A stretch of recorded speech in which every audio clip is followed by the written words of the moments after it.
Good day, everybody. It is great to be here one more time today. And my name is Gary Fowler, and I'm the CEO, president, and founder of GSD, Get Shit Done Venture Studios, a premier AI and quantum venture studio located in the heart of Silicon Valley. A 17-time serial entrepreneur with several unicorns under the belt. I was on the original management team at Click Software, which was sold to Salesforce for $1.35 billion, and also Eva.ai, an HR tech company that I co-founded with Dr. David Yang. We believe that intellectual capacity is evenly spread around the world, but opportunities are not. With that, I'd like to introduce my incredible guest, Greta Meyer. Greta is a serial entrepreneur. She is a graduate from Stanford University's Engineering and Product Design Group, class of 2019. She works in innovation, engineering, technology, business, and design. She is the co-founder and CEO of Sequel, which is an R&D company focused on developing new products for the femcare space. She's designed tampons to be more comfortable and absorb more evenly. So with that, I'd like to bring her on board. Hi, Greta. How are you today? Hi, Gary. I'm well. How are you doing? Thanks for having me on. So are you originally from Philadelphia? Where are you from originally? I am born and raised in Philadelphia. So how's it coming out to San Francisco after having Pat's steaks and being close to the shore for some blue crabs? Well, all good things. I came for Stanford in 2015 and haven't been able to leave the Bay since. So I love it out here. Still have a lot of family back east and like to spend time there as well, though. No, that's great. And so why did you took a computer science course at Harvard University? What made you decide to go to the dark side and go to Harvard? That was a summer course. I was really interested in kind of dipping my toes and didn't want to be underwater. When I got to Stanford, I knew where I was heading, which was just computer science heaven. And I wanted to have a little bit of background because I really didn't have the opportunity to take any in high school. So I was just getting acquainted with what I was about to be thrown into. So, as you've gone down through this journey, so you've got named Forbes 30 under 30. You were a Fogarty Institute fellow. You've gone down through this journey. What are the lessons that you've learned? What's really important coming from, Philadelphia area and to where you are today? What are some of the lessons that you've learned? I think a lot of it comes down to surrounding ourselves with mentors and people that have been in your shoes recently. I think there is a propensity or an inclination to find mentors who maybe have exited many, many companies or who may be really high level at huge companies right now, but to find people that have done it a year or two ago when you're going through some hard decisions that can really remember what it was like to be in your shoes. I think that's been instrumental. So having mentors that you trust and can go to with problems that you might feel vulnerable asking. So when you've gone down through, how important has been the Stanford connection? I think that was invaluable. And I think we feel really lucky to be in that community. Even just having access to the alumni list. I remember the first time really learning how to fundraise. We were reaching out to people left and right and trying to figure out who could help us navigate this. I think there is a certain kind of ability that it gives us to, get our cold emails opened and stuff like that. So I'm eternally grateful for that. And just the kind of ecosystem that it puts you in out in Silicon Valley. It's been wonderful to be a part of. Now, are you in San Francisco? Yeah, in San Francisco. How is it up there? Because I hear these stories. There's a lot of stories going around. I think it depends where you are in the city. I think there's a bad reputation now. I find when I tell people I live in SF, they're like, "Oh, are you okay?" And I think it's a great place to live, still very close to nature, and there's a lot of wonderful companies being born here that it's really fun to be around. But at the same time, the city is ebbing and flowing, and I think we're hoping for some policy change to help us move in the right direction. Yeah, I remember taking my bike, going up on Caltrain, working not too far from the train station, taking my bike over there and then going back at nighttime. Yeah. And I would even ride over in the Tenderloin in those areas. I went up there recently. I'm not sure I'd be riding around there anymore. I was like, this is not the same place I used to know. Yeah. And I'm not sure it's neighborhood to neighborhood. So I think if you know where to stay away from, it's all good. So, you look at it. So going down to design, How did your degree and your interest in product design, how's that really shaped the way SQL is today? It's a great question. I mean, I think so. Our program was two parts. One part was mechanical engineering, and one part was design thinking. So we were in the D school at Stanford, and so you have the kind of problem solving in engineering. And I think the more fluffy side of things is really need finding. But I think that's a part that if you skip over as a company, you can have a really shaky foundation, or you might be solving a problem that's not actually there, or solving the wrong problem because you're not going to your customers a lot. So we see that a lot in really engineering heavy companies, which I think is a beautiful thing. But if you don't pair that with true voice of the customer, that can be really dangerous. So I think our training is both of those, which I really value, because you have the softer sides of things, and then you also have the actual engineering to solve that problem. I think it's an invaluable combination, and learning how to center the company around the voice of the consumer was something that our program did really well. And like I said, I think that curriculum is really unique, and I think is spreading to a lot of other engineering departments around the country. So, then when you came out of Stanford and you started your company, the one thing is, at Harvard, which was original MBA program, they didn't teach people how to be entrepreneurs, but rather how to be managers, right? And unless you've gone out there and taken money out of your pocket and had $100,000 on your credit card, you don't know what it's like. And so sometimes, it doesn't matter what school you come from. We have MIT MBAs inside of GSD right now, right? It's about where you're going to go. And sometimes it's different than you think, because there's a lot of risk involved, right? And you're rolling the dice every day. How does it feel? Yeah, I find it really engaging. I feel like I'm young in my career, and so I really assess this as, okay, is this a risk that's worth taking right now? Absolutely. And I think secondly, would I regret not taking this risk? I think you make a great point about just the level of risk that you're exposed to and how that can feel. I think in a lot of ways, it's like any job where you're obviously being held accountable to something. But I think as a founder, you're very personally you're like, okay, my ass is on the line. I'm putting everything into this. So I'm grateful for the opportunity. I think we're around a lot of people with high risk appetites. Obviously, the idea is that there's a high reward on the other side, but at the same time, you have to get comfortable with just the level of risk that you're exposed to and how existential that can feel as well. So I think I personally have learned to operate well under that kind of pressure. I think it's not for everyone, and this job definitely wouldn't be comfortable for some people, but at the same time, it's really exciting. It feels like we're doing something new. And every time that you're up against a hurdle, it's a fun problem solving kind of challenge. All right, sounds great. I just noticed my name's up there. I think something happened when Zoom shut my computer off. It changed this screen too. It changed StreamYard. That's very strange, because normally it would have your name there and my name. I have no idea, and it won't shut it off. I just tried. That's the weirdest thing I've ever seen, actually. So anyhow, worked out. I apologize for that. We'll see if we can clean it up when we get down through the editing. But you've gone down through this journey, and so how is it? What kind of investors come out and are looking for technologies like yours, and where do you find them? Yeah, so we found a lot through the Stanford network, through professors. We started this in a class project at Stanford.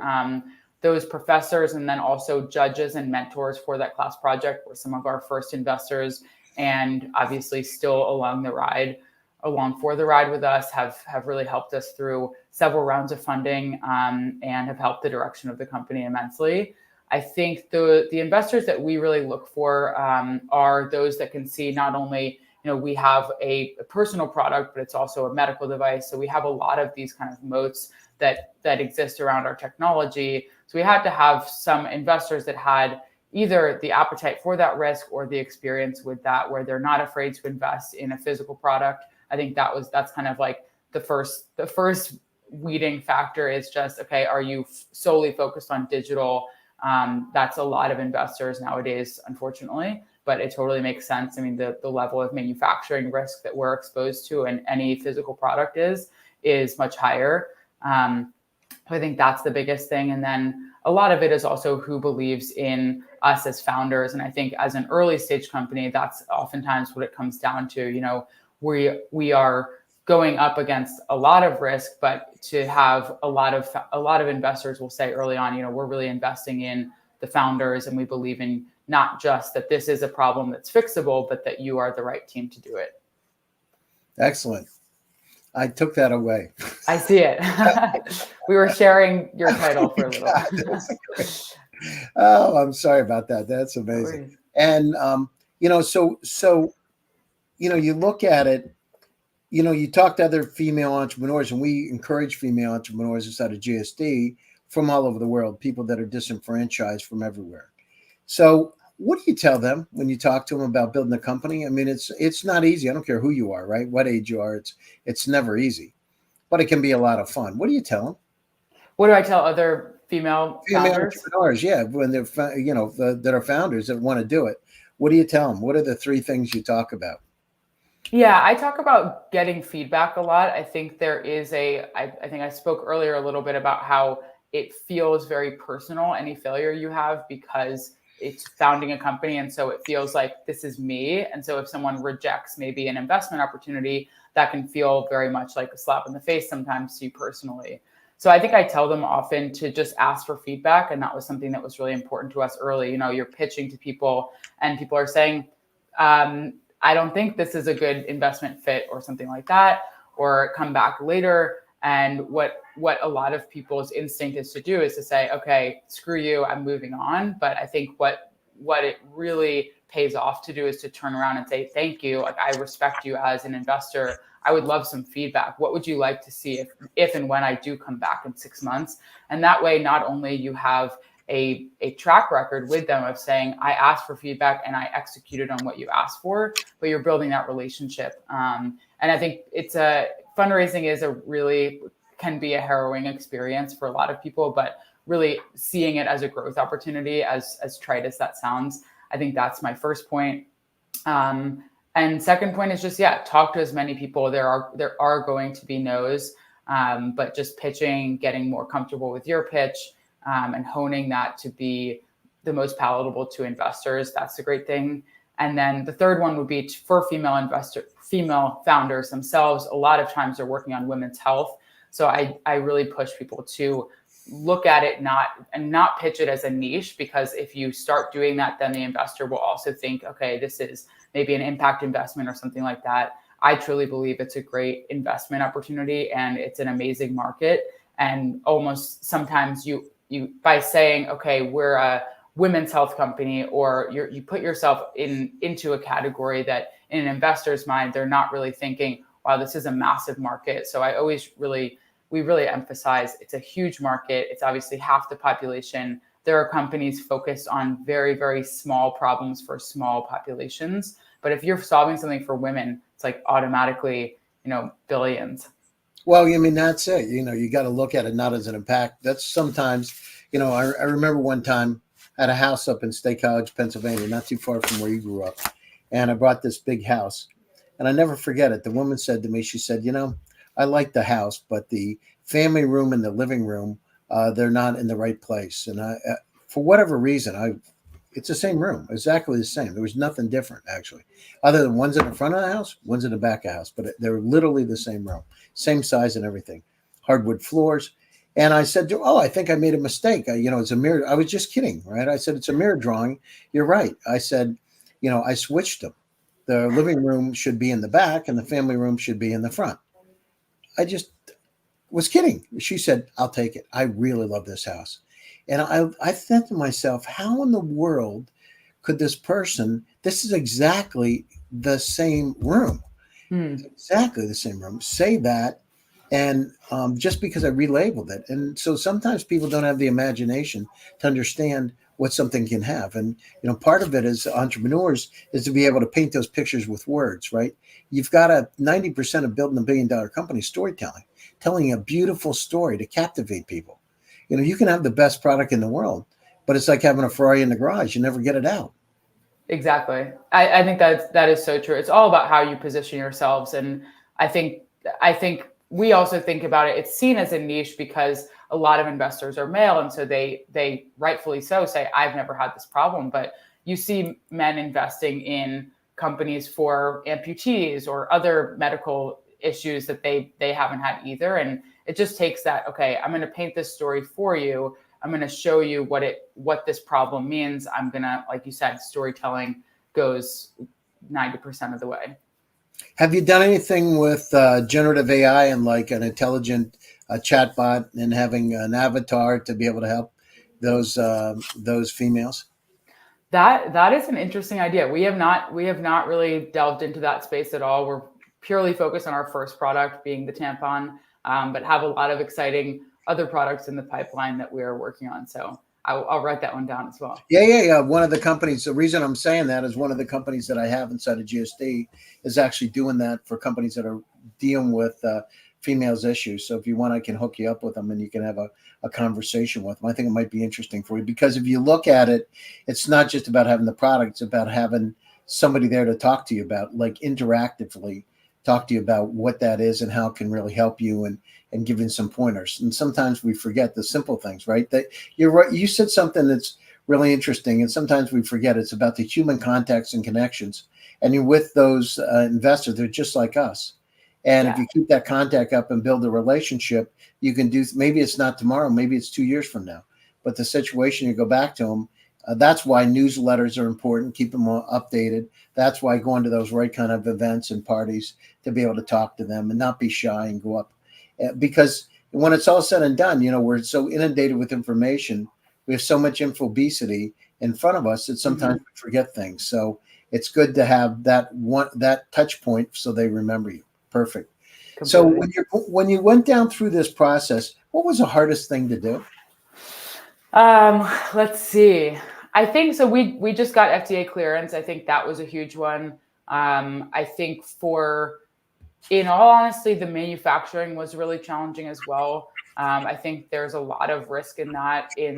We have a great partnership with a company that is our manufacturing partner, but a lot of those risks are seemingly out of your control. So one of the things would be to, I think, attracting talent for those really specific needs. We ended up hiring several retired engineers who used to be at Johnson and Johnson. So obviously similar product category. And I think that was a huge unlock for us. But before then, you're really in a space that you don't have. I mean, I personally didn't have tampon manufacturing experience. And so finding those people, and just a lot of it is through networking, and talking to people that are in the industry about your problems was a huge unlock for us.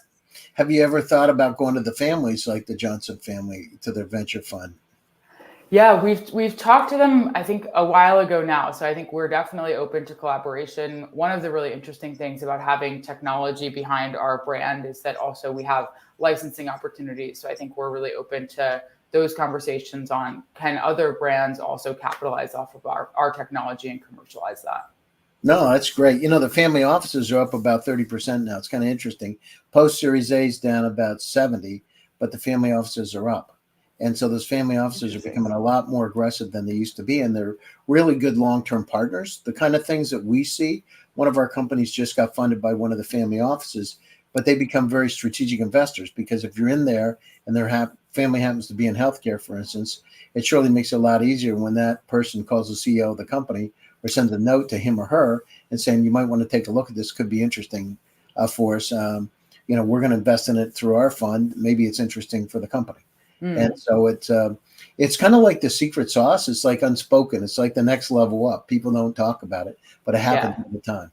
Yeah, I think that's a really good point of just making it easy to have a partnership like that and aligning those interests so that everyone is moving towards the same page.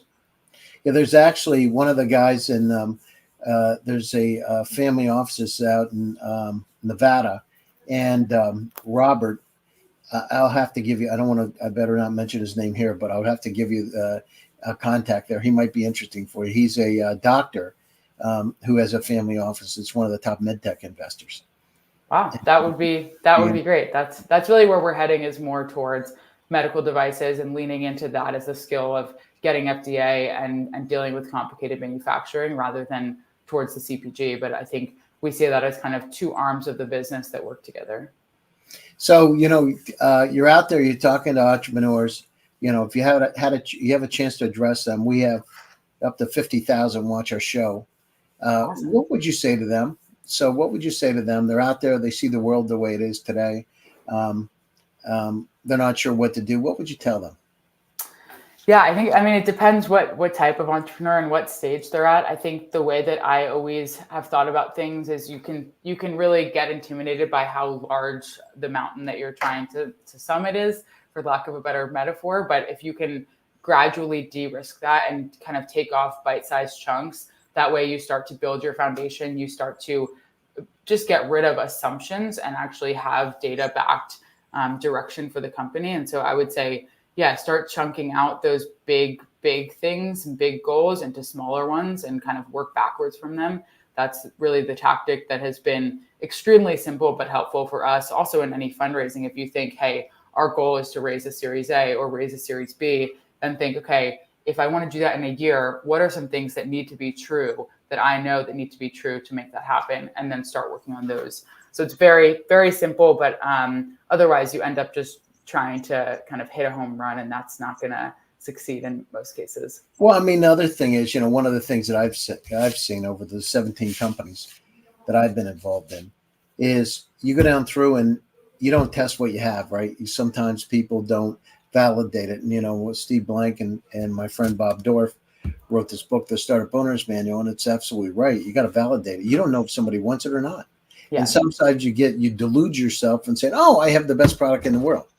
And maybe somebody doesn't want it. So one of the things you got to do is you got to test it to make sure that's really interesting for the market, and they're going to willing to take money out of their pockets and pay for it. Because they're not willing to take money out of their pockets, and you built something just because you think you're really cool and interesting. And I done it already once. Yeah. That was the last time. You end up having pain, and the pain isn't fun, and you maybe lose a market opportunity. So get out there, make sure you're ready. What does it mean? It means walking down the street, talking to people. It means going to places like Palo Alto and going down University. I used to go into the, and still do, go into the coffee shops and Grapevine and all that. And I would talk to people. And in fact, I did it last week. I would talk to people and I would just get their opinion, what they think about things. And if you do that, it saves you a whole lot of time and money. Each of us have an opportunity to be able to change our life. Each have an opportunity to be able to move forward with a startup. But keep your, God gave us 2 ears and a mouth for a reason. Listen, there's a lot of opportunities out there, but listen, get the feedback. So with that, we're coming up to the top of the show. Closing thoughts, and how do people get a hold of you? Yeah, I just want to say, Gary, that was an excellent thought. And that is exactly kind of what I was saying with mechanical engineering is great, but you can be obsessed with a problem that doesn't exist. But voice of the consumer is absolutely paramount to any success. People can reach out to me at greta@trisequel.com or on LinkedIn. That's my direct email, though. Feel free to reach out. And yeah, thank you so much for having me on. It's great to hear your experience and get to chat a little bit about my journey as well. Yeah, no, absolutely. I got to get you on GSD Network too. We have a few shows that are out there. I'd love to get you on GSD Network to talk about your journey. So thanks for taking time out of your busy schedule. Thanks to all of you for joining one more time. GSD presents Silicon Valley AI and Tech. My name is Gary Fowler and I'm your host. Stay happy, stay safe, and stay healthy. And I will be back to you again on Thursday for another exciting edition. Thanks. Take care. Thank you. Thanks, Gary.